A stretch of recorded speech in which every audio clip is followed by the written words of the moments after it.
தமிழ்நாடு முதலமைச்சர் மு.க.ஸ்டாலின் குறித்த தற்போதைய செய்தி அவருக்கு மிகச்சிறந்த வரவேற்பு வழங்கப்படுகிறது. விழுப்புரம் மாவட்டம் திண்டிவனத்தில் சாலையில் நடந்து சென்று மக்களை சந்தித்து வருகிறார் முதலமைச்சர் ஸ்டாலின். 2 நிமிடங்களுக்கு முன்னதாக பள்ளிச்சீருடை அணிந்த மாணவி ஒரு கடிதம், அது மனுவாக கடிதம் என்று தெரியவில்லை, அதையும் பெற்றுக்கொண்டு மகிழ்ச்சியோடு கையசைத்தார். சாலையின் இருமருங்கிலும் திரண்டிருக்கும் பொதுமக்கள் பல்வேறு கோரிக்கைகள் அடங்கிய மனுக்களையும் அவர் பெற்று வரும் அண்மை செய்தி இது. திண்டிவனத்தில் முதலமைச்சருக்கு மிகுந்த உற்சாகமான வரவேற்பு வழங்கப்படுகிறது. இது குறித்து நமது குமுதம் செய்தியாளர் கலிஃபத்துல்லா தரும் உடனடி தகவல்களை கேட்கலாம். விழுப்புரம் மாவட்டம் திண்டிவனத்தில் தமிழ்நாடு முதலமைச்சர் மு.க.ஸ்டாலின் அவர்களுக்கு சாலையின் 2 புறங்களிலும் நின்று மக்கள் மனுக்களை அளித்தும் கைகளை அசைத்தும் உற்சாக வரவேற்பு வழங்கிக் கொண்டிருக்கிறார்கள். கூடுதல் விவரங்கள் என்ன? உங்கள் ஆய்வறிக்கை என்ன?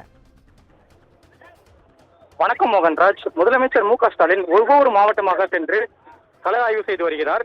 தமிழக அரசின் திட்டங்கள் எவ்வாறு செயல்படுவது குறித்தும், புதிய திட்டங்களுக்கு அடிநகர் நாட்டுவது குறித்து பல்வேறு நலத்திட்ட உதவிகளை கள ஆய்வு செய்து வருகிறார்.